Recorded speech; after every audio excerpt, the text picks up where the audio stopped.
नमस्कार दोस्तों, आप सभी का स्वागत है short hand house YouTube channel पर। दोस्तों, हिंदी शॉर्ट हैंड से संबंधित डिक्टेशन प्राप्त करने के लिए आप हमारे चैनल को सब्सक्राइब करें तथा हमारे वीडियोज को लाइक एवं शेयर करें। यह डिक्टेशन जीडी बिष्ट सर की उच्च गति लेखन पुस्तिका से उन्हीं की वॉइस में रहेगी, जिनका आप बार बार अभ्यास कीजिए तथा उसे ट्रांसक्राइब जरूर कीजिए। चलिए, ज़्यादा समय न लेते हुए हम डिक्टेशन स्टार्ट करेंगे। 160 शब्द प्रति मिनट। अभ्यास 155। माननीय उपसभापति जी, लाभ के पद के मौजूदा कानून में संशोधन करने वाले इस बिल पर अपने विचार प्रकट करने के लिए मुझे आपने जो मौका दिया है, मैं उसके लिए आपका शुक्रिया अदा करता हूं।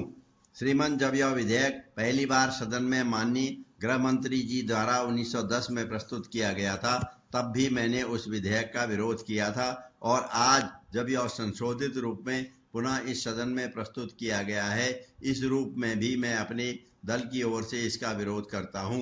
महोदय, उस समय हमने इस सदन के माध्यम से सरकार को यह चेतावनी दी थी कि आज देश में समाज के शुभचिंतकों और आम जनता में सरकारों के बारे में सोच अच्छी नहीं है। इस देश की जनता के मन में आज की सरकारों पर विश्वास नहीं रह गया है। सरकारों की विश्वसनीयता धीरे धीरे कम होती जा रही है। यदि हम इस विधेयक को पारित कर देंगे तो शायद इस संसद की भी जो विश्वसनीयता बची है वह खत्म हो जाएगी।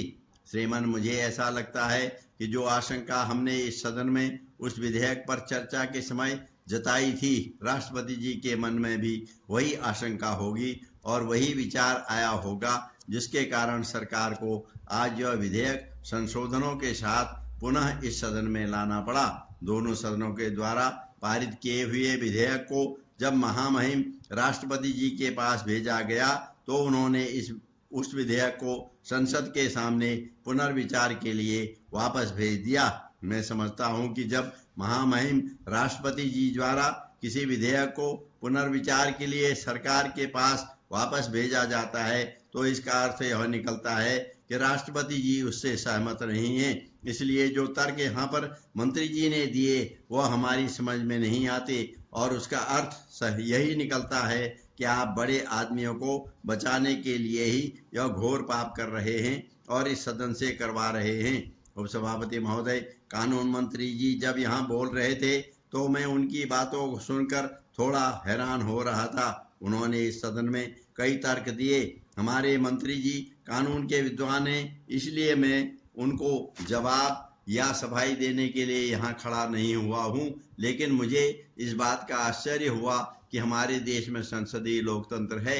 हमारी जो निर्धारित संसदीय कार्य प्रणाली है, सारा देश उस संसदीय परंपरा का अनुसरण करता है, लेकिन हमारे मंत्री जी हमें यह संदेश दे रहे हैं कि हमें कर्नाटक और झारखंड का अनुकरण करना चाहिए। सर्वोच्च संसद का अनुकरण राज्यों की विधानसभाओं को करना चाहिए या संसद को राज्यों की विधानसभाओं का अनुकरण करना चाहिए।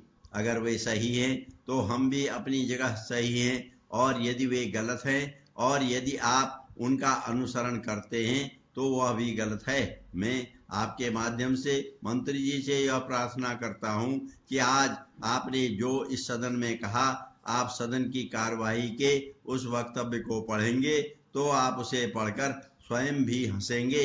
मंत्री जी, यह मुद्दा हमारी संसदीय परंपरा के गंभीर उल्लंघन का है, विवाद का नहीं है। यदि राज्य विधानमंडल गलती करते हैं तो हमें उसे दूर करना चाहिए, यह हमारा कर्तव्य है। अगर हम भी गलती करते हैं तो हम इस सदन में बैठकर क्या कर रहे हैं?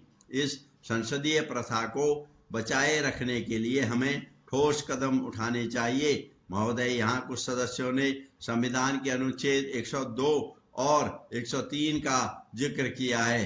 संविधान ने हमें यह अधिकार दिया है। आप सदन को कोई नई बात नहीं बता रहे हैं।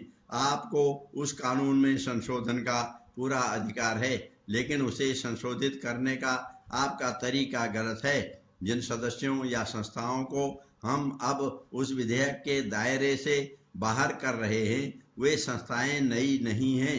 लाभ के पद का कानून नया नहीं है, वह कई वर्षों से चला आ रहा है। इस विधेयक से संबंधित संसदीय समिति में भी दोनों सदनों के 45 सदस्य शामिल हैं, लेकिन जब उन सदस्यों की नियुक्ति की गई तब उनको इस बात की जानकारी भी नहीं मिली थी कि हमारे देश में लाभ के पद का कानून भी है और वे उसका उल्लंघन कर रहे हैं और लगातार करते आ रहे हैं। श्रीमान, यदि इस सदन की एक माननीय सदस्य का केस समाचार पत्रों में चर्चा में नहीं आया होता तो मुझे नहीं लगता है कि इस प्रकार का विधेयक इस सदन में